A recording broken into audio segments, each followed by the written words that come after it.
ये आगे से कुछ नजर ठीक से हो जाएगी।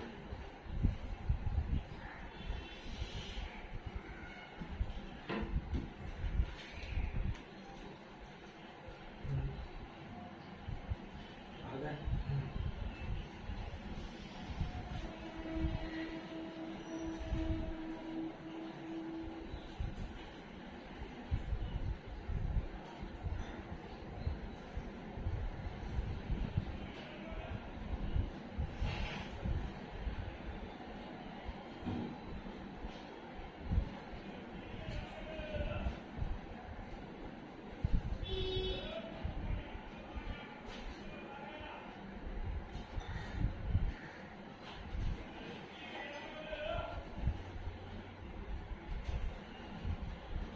तो आज हम मलेरिया के बारे में पढ़ेंगे। तो मलेरिया एक टाइप का इन्फेक्शियस डिजीज है जो वेक्टर से स्प्रेड होता है। वेक्टर यानी कि मॉस्किटो से स्प्रेड होता है और इसमें पैरासाइट इन्वॉल्व होते हैं। तो मलेरिया के बारे में देखेंगे पैथोलॉजी पॉइंट ऑफ व्यू से। तो सबसे पहले मलेरिया होता क्या है? तो it is an acute febrile illness caused by Plasmodium parasite which are spread to people through the bite of infected female Anopheles mosquito। तो मलेरिया एक टाइप का एक्यूट फिब्राइल इलनेस है यानी कि सडन ऑनसेट, और इसमें फीवर हमें ज्यादातर देखने को मिलता है जो कि स्प्रेड किया जाता है मॉस्किटो से। मॉस्किटो में भी एक स्पीशीज होती है जिसे हम कहते हैं फीमेल एनाफिलस मॉस्किटो। इस स्पीशीज से ही मलेरिया स्प्रेड किया जाता है और इसमें स्प्रेड करते वक्त पैरासाइट इन्वॉल्व होते हैं, जो पैरासाइट होते हैं प्लास्मोडियम। तो malaria is an acute febrile illness caused by the Plasmodium parasite which are spread to the people through the bite of infected female Anopheles mosquito। इसके 4 पैरासाइट मिलते हैं। मलेरिया जो होते हैं या फिर प्लास्मोडियम के हम कह सकते हैं। तो 4 पैरासाइट स्पीशीज होते हैं। सबसे पहला होता है plasmodium falciparum, plasmodium ovale, plasmodium vivax और प्लास्मोडियम मलेरिया। तो प्लास्मोडियम पैरासाइट के 4 स्पीशीज पाए जाते हैं, plasmodium falciparum, plasmodium vivax, plasmodium ovale, plasmodium malaria. इसमें से जो 2 स्पीशीज होते हैं यानी कि हम कह सकते हैं प्लास्मोडियम फैल्सीपैरम और प्लास्मोडियम वाइवेक्स जो होते हैं वो काफी ज्यादा खतरनाक होते हैं। मोस्ट प्रोबेबली इंडिया में प्लास्मोडियम फैल्सीपैरम और प्लास्मोडियम वाइवेक्स जो है वो काफी ज्यादा अमाउंट में देखने को मिलता है।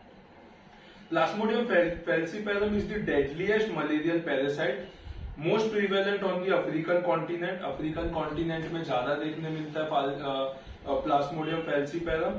Vivax is dominant malarial parasite in most country in sub-Saharan African. तो मोस्ट प्रोबेबली हमारे यहाँ पे इंडिया में भी अगर हम देखेंगे तो मोस्टली हमें प्लास्मोडियम फैल्सीपैरम और प्लास्मोडियम वाइवेक्स देखने को मिलते हैं। प्लास्मोडियम फैल्सीपैरम सबसे डेडलीस्ट फॉर्म है यानी कि अगर पेशेंट प्लास्मोडियम फैल्सीपैरम से इन्फेक्टेड है तो उसमें डेथ होने के चांसेस या कॉम्प्लिकेशंस आने के चांसेस काफी ज्यादा होते हैं। इसमें सिम्टम्स क्या देखने मिलता है? तो कभी भी अगर पेशेंट आता है हमारे पास, अगर वो कंप्लेंट करता है फीवर, हेडेक और चिल्स, ठंडी लगना काफी ज्यादा इंपॉर्टेंट है। बुखार के साथ अगर ठंडी लगता है तो मोस्ट प्रोबेबली मलेरिया की वजह से होता है। तो इसमें जो सबसे पहला सिम्टम्स आते हैं वो क्या आता है? फीवर, हेडेक और chills. Usually appear 10 to 15 days after the infective Anopheles mosquito bites and may be mild and difficult to recognize as a malaria। तो मोस्ट प्रोबेबली 10 से 15 दिन के बाद, यानी कि ऐसा नहीं है कि आज फीमेल एनाफिलस मॉस्किटो ने काटा है और कल के कल फीवर आएगा, चिल्स आएगा और हमें पता चलेगा कि मलेरिया है। तो फीमेल एनाफिलस मॉस्किटो या फिर मॉस्किटो के काटने के 10 से 15 दिन के बाद हमें पता चलता है कि सिम्टम्स आने स्टार्ट हुए हैं, जैसे कि फीवर, चिल्स, बॉडी एक या फिर हम कह सकते हैं हेडेक। तो हम समझना चाहिए मोस्ट प्रोबेबली ये मलेरिया से हुआ है।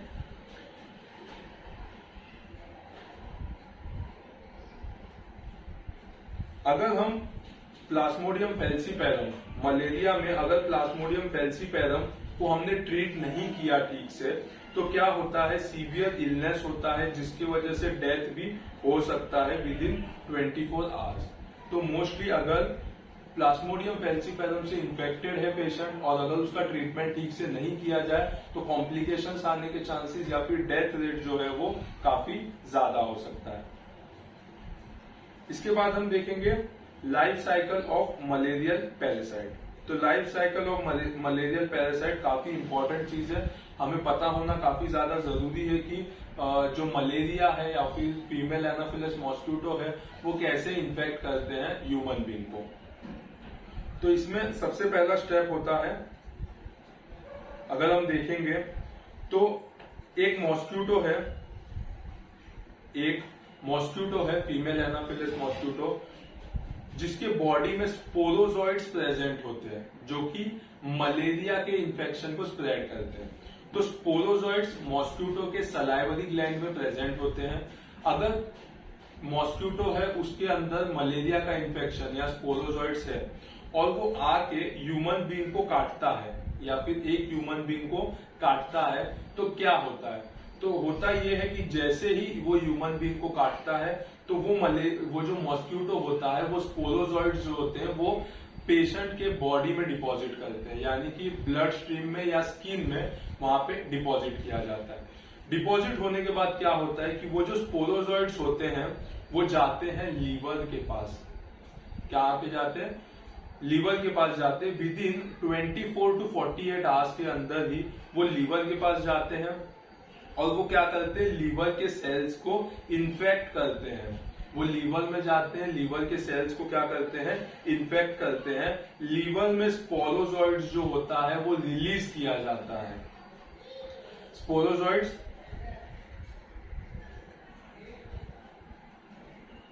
लीवर इन्फेक्ट होते हैं, तो लीवर इन्फेक्ट होने के बाद क्या होता है, तो वहां पे स्पोरोजॉइड्स रिलीज किया जाता है। स्पोरोजॉइड्स क्या करते हैं, रप्चर होते हैं। क्या करते हैं, रप्चर होते हैं और वो ब्लड स्ट्रीम में जाना स्टार्ट करते हैं।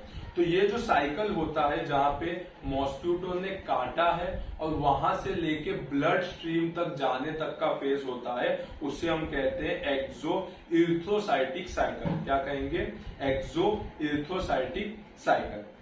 तो जो स्पोरोजॉइड्स रप्चर होते हैं ब्लड में उसको हम कहते हैं स्क्विजॉन्स। क्या कहते हैं उसे, स्क्विजॉन्स कहते हैं।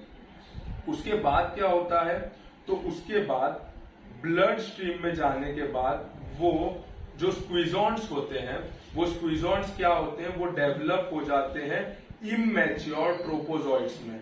जैसे कि हम ये देख सकते हैं, ये रिंग शेप कुछ स्ट्रक्चर देखने को मिलता है। तो वो क्या करता है, मलेरियल पैरासाइट जो है वो आरबीसी के अंदर जाना स्टार्ट कर देता है और उसे हम कहते हैं इमैच्योर ट्रोपोजॉइड्स, जो कि रिंग शेप फॉर्म करता है। जो ट्रोपोजॉइड्स होता है वो मैच्योर होता है। वो क्या होता है, वो मैच्योर होता है दो स्टेज में। सबसे पहले एक तो वो फॉर्म करता है गैमेटोसाइट्स और दूसरा वो ब्लड में ही स्क्विजॉन्स जो है वो स्प्रेड करने की कोशिश करता है।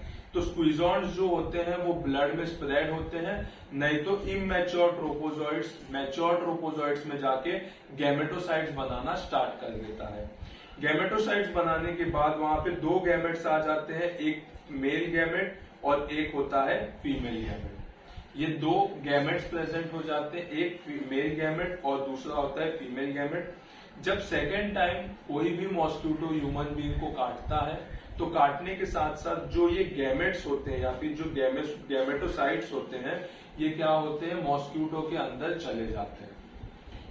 तो ये जो पूरा स्टेज होता है जहां पे ब्लड से लेके जहां पे जो इन्फेक्शन है या जो मलेरिया का पैरासाइट है वो ब्लड में सर्क्यूलेट होता है या फिर जो गैमेट्स को फॉर्म करता है उसे हम कहते हैं इरिथ्रोसाइटिक साइकिल। क्या कहते हैं, इरिथ्रोसाइटिक साइकिल। तो इसके बाद क्या होता है, जो गैमेट्स होता है वो अगर मॉस्किटो के बॉडी में चले गया तो मॉस्किटो क्या करता है, गैमेटोसाइट को इंजेस्ट कर देता है। इंजेस्ट करने के बाद जैसे ही वो मॉस्किटो के बॉडी में चले जाता है वहां पे जो मेल और फीमेल गैमेटोसाइट्स होते हैं वो दोनों क्या करते हैं, कंबाइन हो जाते हैं, जिसकी वजह से ऊकाइनेट प्रेजेंट होता है। क्या होता है, ऊकाइनेट प्रेजेंट होता है। ऊकाइनेट प्रेजेंट होने के बाद वो ऊ सिस्ट में डेवलप होता है।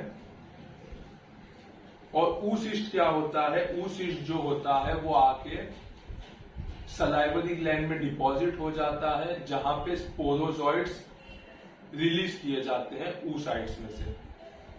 तो ये जो स्टेज होता है जहां पे मॉस्क्यूटो जो होता है वो गैमेट्स को इंजेस्ट करता है और वहां से स्पोरोजॉइड्स को फॉर्म करता है, उस स्टेज को बोलते हैं स्पोरोजेनिक साइकिल, या फिर उसको हम कहते हैं स्पोरोजेनिक साइकिल।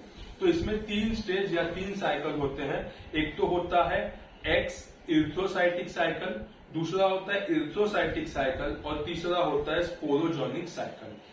तो सबसे पहले एक्स इरिथ्रोसाइटिक साइकिल में क्या होता है, तो इसमें जो मॉस्क्यूटो, इन्फेक्टेड मॉस्क्यूटो पेशेंट को बाइट करता है तो वो इन्फेक्शन जो होता है वो लिवर तक जाता है और लिवर से लेके वो ब्लड में स्प्रेड होना स्टार्ट होता है। उस स्टेज को कहते हैं एक्स इरिथ्रोसाइटिक स्टेज। जब ब्लड में सर्कुलेट करता है प्लाज्मोडियम या फिर हम कह सकते हैं पैरासाइट, तो उस स्टेज को हम कह सकते हैं इरिथ्रोसाइटिक साइकिल। और जब गैमेट्स मॉस्क्यूटो के एब्डोमेन में जाके वहां पे oocyst रिलीज करते हैं और स्पोरोजॉइड्स को रिलीज करते हैं, तो वो स्टेज को हम कहते हैं स्पोरोजेनिक साइकिल। तो ये चीज हमें पता होना काफी ज्यादा जरूरी है।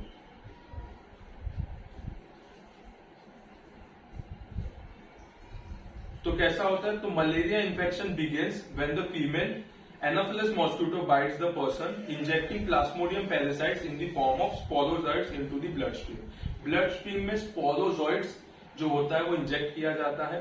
Sporozoites pass quickly into the human liver, human liver में चले जाता है, multiply asexually in next 7 to 10 days. Liver में 7 से 10 दिन तक रहता है और वो असेक्सुअली क्या होता है, डिवाइड करता है, क्योंकि वहां पे गैमेट फॉर्मेशन नहीं होता है। उसके बाद क्या होता है, the parasite in the form of merozoites are released from the liver cells in the vesicles journey through the heart, arrive in the lungs where they settle in the lung capillaries। तो most probably वो liver से निकल के blood के through काफी सारे organs में जाके स्प्रेड होने लगते हैं। मेरोजॉइड्स क्या होता है, तो वो आरबीसी को जाके या फिर हम कह सकते हैं इरिथ्रोसाइट्स में जाके मल्टीप्लाई करता है और वहां पे वो सेल को बर्स्ट करता है और वो फिर दूसरे आरबीसी को इन्फेक्ट करना स्टार्ट करता है। Some of the infected blood cells leave the cycle of asexual multiplication. The merozoites in these cells develop into sexual form of the parasites called as gametocytes। तो कुछ जो होते हैं वो ब्लड स्ट्रीम में क्या करते हैं, स्प्रेड होने लगते हैं, और कुछ होते हैं वो गैमेट्स फॉर्म करते हैं, मेल और फीमेल गैमेट्स फॉर्म करते हैं। इसके बाद क्या होता है, तो इसके बाद जब भी कोई मॉस्क्यूटो बाइट करता है इन्फेक्टेड ह्यूमन को, तो उसमें गैमेटोसाइट्स चले जाते हैं और गैमेटोसाइट्स क्या करते हैं, वहां पे जाके गैमेट्स को फॉर्म करते हैं।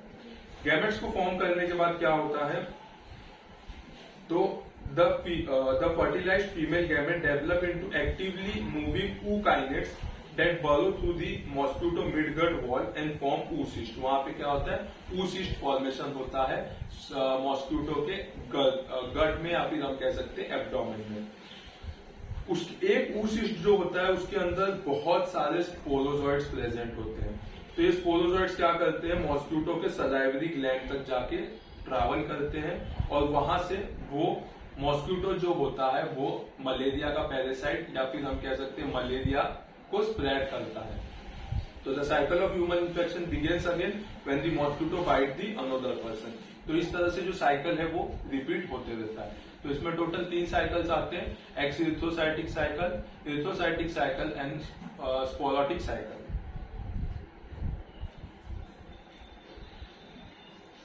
फिर हम देखेंगे मॉर्फोलॉजिकल फीचर्स। मॉर्फोलॉजिकल फीचर्स हमें क्या क्या देखने को मिलता है, तो सबसे पहले parasitization and destruction of the erythrocytes are responsible for major pathological changes. Parasitization मतलब क्या होता है, तो पैरासाइट डेवलप होना, ग्रो होना, स्प्रेड होना, और दूसरा डिस्ट्रक्शन ऑफ द इरिथ्रोसाइट। तो जैसे हमने देखा इरिथ्रोसाइटिक साइकिल में कि जो मलेरिया के पैरासाइट्स होते हैं वो आरबीसी में जाते हैं, आरबीसी को इन्फेक्ट करते हैं और वहां से बर्स्ट करते हैं उसे। तो बर्स्ट करने का मतलब ये होता है कि आरबीसी को डिस्ट्रॉय करना स्टार्ट करते हैं। तो मलेरिया में ये 2 चीज कॉमन होता है, एक तो पैरासिटाइजेशन यानी कि पैरासाइट डेवलप करना और दूसरा आरबीसी को डिस्ट्रॉय करना। Malarial pigment liberated by the destroyed red cells accumulate in the phagocytic cells of the reticulo endothelial system resulting in the enlargement of the spleen and the liver. तो most probably जो भी destroy किया जाता है RBC वो आके accumulate होता है रेटिकुलो एंडोथेलियल सिस्टम में। रेटिकुलो एंडोथेलियल सिस्टम में तीन चीज आते हैं, एक तो आता है लंग्स, एक तो आता है लीवर और स्प्लीन। तो जो डिस्ट्रॉयड आरबीसीज होते हैं वो कहाँ जाएंगे, वो जाएंगे लीवर स्प्लीन में, और उसके वजह से हमें स्प्लीनोमेगैली देखने मिलेगा। दूसरा, अगर आरबीसी का प्रोडक्शन, अगर आरबीसी ज्यादा जल्दी डिस्ट्रॉय होते हैं तो उनका प्रोडक्शन भी होना जरूरी है, तो उसकी वजह से भी लीवर में थोड़ा इफेक्ट पड़ता है और मोस्ट प्रोबेबली हिपेटोस्प्लीनोमेगैली हमें देखने को मिलता है। क्यों? क्योंकि डिस्ट्रक्शन ज्यादा हो रहा है आरबीसी का। In falciparum malaria, there is a massive absorption of the hemoglobin by the renal tubules, producing black water fever. Most probably falciparum malaria होता है। इसमें क्या होता है, तो इसमें बहुत ज्यादा हीमोग्लोबिन का एब्जॉर्प्शन होता है किडनी के थ्रू, और वो यूरिन के थ्रू बाहर निकला जाता है। तो बाहर जब निकलता है तो वो ब्लैकिश कलर का या फिर रेडिश कलर का होता है, तो इसलिए हम मलेरिया को ब्लैक वाटर फीवर भी कहते हैं। तो most probably falciparum, plasmodium falciparum में हमें ये देखने को मिलता है। Cerebral malaria is the characteristic by the congestion and petechiae on the white matter. अगर प्लाज्मोडियम फाल्सीपैरम है वो स्प्रेड होता है तो वो भी क्या करता है, ब्रेन में जाके सेरिब्रल मलेरिया डेवलप करता है, जिसमें हम क्या देखने को मिलता है, तो पेटिचिया देखने को मिलता है, यानी कि वहां पे ब्लीडिंग का स्पॉट्स ब्लड के स्पॉट्स देखने मिलते हैं ब्रेन में। Parasitized erythrocytes in the falciparum malaria are sticky and get attached to the endothelial cells, resulting into the obstruction of capillaries such as brain, leading to hypoxia and death. If patient leaves, microhemorrhage and microinfarct may be seen in the brain. तो most probably falciparum जो होता है, Plasmodium falciparum जो होता है, उसके जो parasite होते हैं वो काफी ज्यादा स्टिकी होते हैं। स्टिकी होने की वजह से वो इरिथ्रोसाइट को तो डिस्ट्रॉय करते ही है, लेकिन वो जाके छोटे छोटे कैपिलरीज होते हैं वहां पे डिपॉजिट होने लगते हैं, जिसकी वजह से आगे की तरफ ब्लड सप्लाई नहीं जा पाता। मोस्ट प्रोबेबली ब्रेन में जाके अगर वो लॉज हो जाते हैं या फिर उसे अफेक्ट करते हैं ब्रेन के आर्टरीज में, तो ब्लड सप्लाई नहीं जाने की वजह से हाइपोक्सिया होता है और डेथ भी होने के चांसेस होते हैं। इसके अलावा अगर पूरी तरह से ऑब्स्ट्रक्शन नहीं होगा तो माइक्रो इंफाक्ट या फिर माइक्रो हिमरेज, कुछ अमाउंट में ब्लीडिंग और कुछ अमाउंट में blood supply, decrease blood supply काफी सारे ऑर्गन्स में हमें देखने को मिलता है।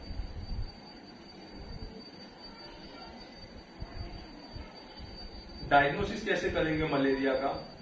तो मलेरिया का डायग्नोसिस हम कैसे करते हैं, तो पेरिफेरल ब्लड स्मीयर से करते हैं। तो पेशेंट के बॉडी से एक अमाउंट ऑफ ब्लड निकाल लिया जाता है, उसे हम क्या करते हैं, एक ग्लास का स्लाइड लेते हैं और ग्लास के स्लाइड पे क्या करते हैं, तो उसका स्मीयर फॉर्म करते हैं, वो ब्लड का स्मीयर फॉर्म करते हैं, थिन और थिक दो लेयर फॉर्म करते हैं, और उसे अंडर माइक्रोस्कोप में देखा जाता है। तो माइक्रोस्कोप में देखने के बाद अगर हमें ये चार स्ट्रक्चर में से कोई स्ट्रक्चर दिखता है तो हमें समझना चाहिए कि पेशेंट प्लाज्मोडियम फेल्सीपैरम या प्लाज्मोडियम मलेरिया, प्लाज्मोडियम ओवेली या प्लाज्मोडियम वाइवेक्स से इन्फेक्टेड है।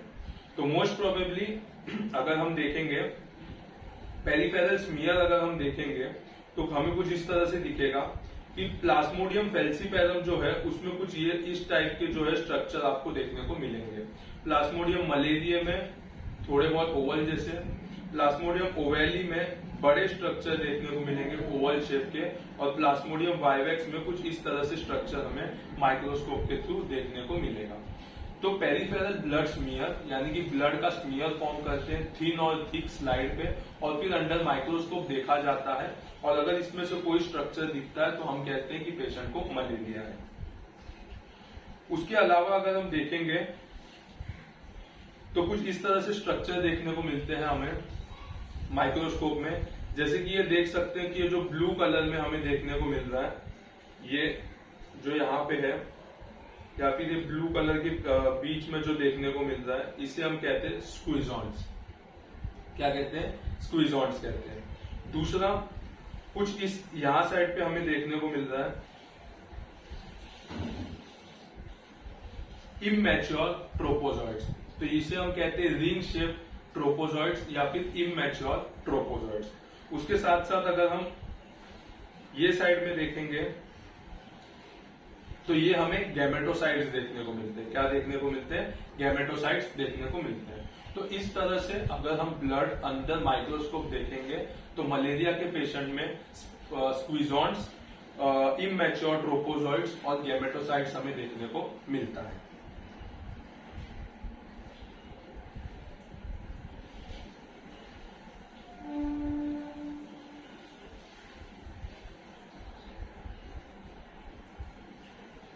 More than a century later, microscope detection and identification of Plasmodium species in Gemsa strain thick blood film for screening the presenting malarial parasite and thin blood film remain the gold standard for laboratory diagnosis. तो ये Giemsa strain जो thick blood film होता है, जिम्सिया नाम का एक strain होता है जिसे स्ट्रेन किया जाता है ब्लड में और उसकी वजह से हमें मलेरियल पैरासाइट के बारे में पता चलता है। तो मोस्ट प्रोबेबली यही एक गोल्ड स्टैंडर्ड माना जाता था काफी दिन तक, लेकिन अभी काफी सारे डायग्नोस्टिक फीचर्स आ चुके हैं तो उससे भी हम डायग्नोस्ट कर सकते हैं। तो सबसे पहला कौन सा टेक्निक है? तो सबसे पहला थिन और थिक स्मीयर फॉर्मेशन करने के बाद उसे माइक्रोस्कोप में देखना, ये उसका फर्स्ट टेक्निक है जिससे हम मलेरिया डिटेक्ट कर सकते हैं। Microscopic diagnosis using the stain thick and thin peripheral blood smear. दूसरा है क्यूबीसी टेक्निक। तो क्यूबीसी टेक्निक में क्या होता है? तो QBC technique was design to enhance the microscopic detection of the parasite and simplify malarial diagnosis. This involve staining parasite deoxyribonucleic acid, DNA जो होता है उसको स्ट्रेन करना in micro haematocrit tube with fluorescent dye. Fluorescent dye के साथ जो होता है उसे स्ट्रेन करना और उसे एपीफ्लोरोसेंट माइक्रोस्कोप में देखना। तो मोस्ट प्रोबेबली क्यूआर हम कह सकते हैं कि जो क्यूबीसी टेक्निक है उसमें क्या करते हैं, तो उसमें हम ब्लड को निकालते हैं, ब्लड को निकालने के बाद उसे कुछ सब्सटेंस से स्ट्रेन करते हैं और स्ट्रेन करने के बाद उसे एपीफ्लोरोसेंट माइक्रोस्कोप से देखते हैं। एपीफ्लोरोसेंट माइक्रोस्कोप से देखने के बाद हमें क्या क्या देखने मिलता है? तो अगर हम देखेंगे तो ये ब्लड है, ब्लड में सबसे ऊपर का लेयर जो होता है उसे हम कहते हैं प्लाज्मा लेयर। उसके बीच में प्लेटलेट लेयर होता है, उसके नीचे होता है लिम्फोसाइट, मोनोसाइट लेयर होता है, ग्रेन्युलोसाइट लेयर होता है और सबसे नीचे होते हैं आरबीसी। तो ये ऐसे लेयर्स हमें देखने को मिलते हैं। Plasma layer, platelet layer, lymphocyte, monocyte layer, granulocyte layer और रेड ब्लड सेल्स। तो मोस्ट प्रोबेबली जो मलेरिया में गैमेटोसाइट्स होते हैं वो हमें प्लेटलेट के लेयर में देखने को मिलते हैं। स्वीजॉन्स होते हैं वो हमें लिम्फोसाइट या फिर हम कह सकते हैं ग्रेन्युलोसाइट के लेयर में देखने मिलते हैं। मैच्योर ट्रोपोजॉइड्स जो होते हैं वो हमें ग्रेन्युलोसाइट लेयर में देखने मिलते हैं और मैच्योर या फिर इमैच्योर ट्रोपोजॉइड्स जो होते हैं ring form, immature ring form trophozoites या फिर मैच्योर ट्रोपोजॉइड्स जो होते हैं वो आरबीसीज में हमें देखने को मिलते हैं। तो इसे हम कहते हैं क्यूबीसी टेक्निक। तो क्यूबीसी टेक्निक में क्या किया जाता है? तो ब्लड लेके उसे स्ट्रेन किया जाता है, स्ट्रेन करने के बाद उसे माइक्रोस्कोप में देखा जाता है। तो उसमें गैमेटोसाइट्स हमें देखने मिलता है प्लेटलेट के लेयर में, स्वीजॉन्स देखने मिलते हैं ग्रेन्युलोसाइट लेयर में, मैच्योर ट्रोपोजॉइड्स देखने मिलते हैं ग्रेन्युलोसाइट लेयर में और आरबीसी में इमैच्योर एंड मैच्योर ट्रोपोजॉइड्स हमें देखने को मिलता है। इसके बाद हम देखेंगे तो सीरोलॉजिकल टेस्ट होते हैं। तो डायग्नोसिस किया जाता है using the serological method based on the detection of the antibody against asexual blood stage malarial parasite. तो मोस्ट प्रोबेबली ब्लड टेस्ट से भी हमें एंटीबॉडीज देखने को मिलते हैं, तो उससे हम पता चलता है कि पेशेंट मलेरिया से इन्फेक्टेड है या नहीं है। PCR technique, PCR based technique are a recently development in the molecular diagnosis of malaria, proven to be one of the specific and sensitive diagnostic method, particularly for malarial cases with low parasitemia or mixed infection. तो polymerase chain reaction एक type का test होता है जिसमें क्या करते हैं, तो सैंपल्स बॉडी से लिया जाता है और उसमें अगर बहुत कम अमाउंट में पैरासाइट होंगे तो भी उसे किसी अच्छे मीडियम में ग्रो करते हैं। ग्रो करने के बाद उसका स्टडी किया जाता है जिससे अगर कम से कम अमाउंट में भी अगर पैरासाइट बॉडी में प्रेजेंट होंगे तो भी वो इजीली डिटेक्टेबल होगा। तो इसके लिए हम पीसीआर टेक्निक या फिर polymerase chain reaction technique use करते हैं। Polymerase chain reaction technique continues to be the extensively to confirm malarial infection, follow up therapeutic response and identify drug resistance. It is found to be more sensitive than QBC and some RDT. Concerning with the gold standard method for malarial diagnostic, PCR जो है वो काफी ज्यादा highly sensitive होता है। तो PCR से हमें ये भी पता चलता है कि इन्फेक्शन या फिर मलेरिया कौन सा है और कौन से ड्रग से वो सेंसिटिव है या रेजिस्टेंस है, उस बारे में भी पता चलता है। थोड़ा कॉस्टलियर टेस्ट है, लेकिन अगर कंफर्मेटरी डायग्नोसिस चाहिए और काफी कम अमाउंट में पैरासाइट है फिर भी हमें डायग्नोस करना है तो पीसीआर टेक्निक सबसे अच्छा होता है।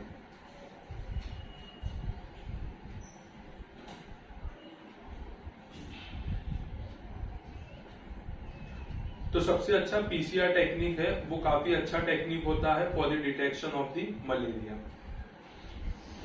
अगर हम कॉम्प्लिकेशंस देखेंगे तो most probably major complication occur in severe falciparum malaria. Falciparum से अगर इन्फेक्टेड होगा पेशेंट तो काफी ज्यादा कॉम्प्लिकेशंस हमें देखने को मिलते हैं। इसमें हमें क्या देखने मिलेगा, तो सेरिब्रल मलेरिया देखने मिलेगा, यानी कि मलेरिया के जो पैरासाइट है वो जाके सेरिब्रम में डिपॉजिट होने लगेंगे, जहां पे हमें माइक्रो हिमरेज, माइक्रो इन्फार्क्ट देखने को मिलेगा।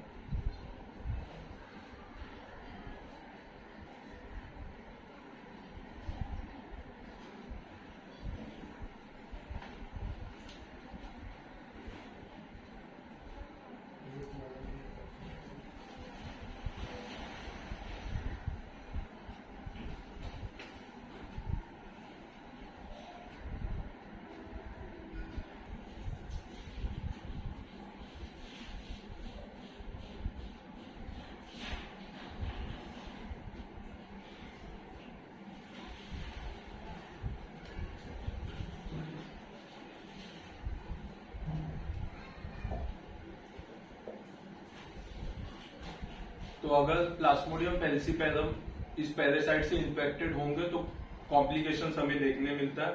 तो सबसे पहला कॉम्प्लिकेशन देखने मिलता है सेरिब्रल मलेरिया, जिसमें प्लाज्मोडियम जो होते हैं वो इन्फेक्ट करते हैं ब्रेन में और उसकी वजह से हमें माइक्रो इन्फार्क्ट या फिर माइक्रो हिमरेज देखने को मिलता है। दूसरा hypoglycaemia, decrease in the sugar level. तीसरा रीनल इम्पायरमेंट। तो जैसे कि प्लाज्मोडियम फेल्सीपैरम में हमें पता है कि जो ब्लड होता है या फिर जो रप्चर्ड या फिर आरबीसीज होते हैं, इरिथ्रोसाइट जो बर्स्ट हो जाते हैं, डिस्ट्रॉय हो जाते हैं, वो भी क्या करते हैं, रीनल के थ्रू बाहर निकलने लगते हैं। हीमोग्लोबिन जो होता है वो भी काफी अमाउंट में बाहर निकलने लगता है, तो उसकी वजह से रीनल का फंक्शन जो होता है वो काफी ज्यादा कम हो जाता है, रीनल इम्पायरमेंट होता है। Severe anaemia, destruction of RBC की वजह से हमें एनीमिया देखने मिलता है, डिक्रीज इन हीमोग्लोबिन लेवल देखने को मिलता है। हेमोग्लोबिन यूरिया यानी कि यूरिन में ब्लड देखने को हमें मिलता है। जॉन्डिस, जब आरबीसी का डिस्ट्रक्शन होगा तो उसकी वजह से हमें जॉन्डिस भी देखने मिलेगा। पल्मोनरी एडिमा देखने मिलता है, यानी कि वाटर जो है वो एक्यूमुलेट होने लगता है लंग्स में। एसिडोसिस, मेटाबॉलिक एसिडोसिस देखने मिलता है, जिसकी वजह से ही ओवरऑल अगर हम देखेंगे तो हार्ट फेलियर देखने मिलेगा, जिसकी वजह से हाइपोटेंसिव शॉक देखने मिलेगा और पेशेंट का डेथ हो जाएगा।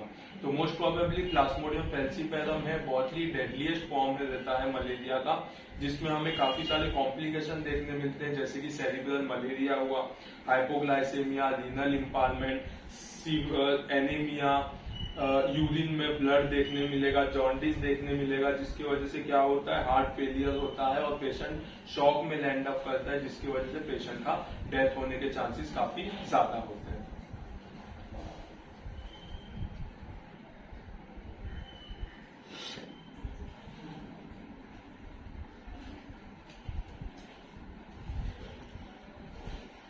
ठीक से लगा नहीं हो टेप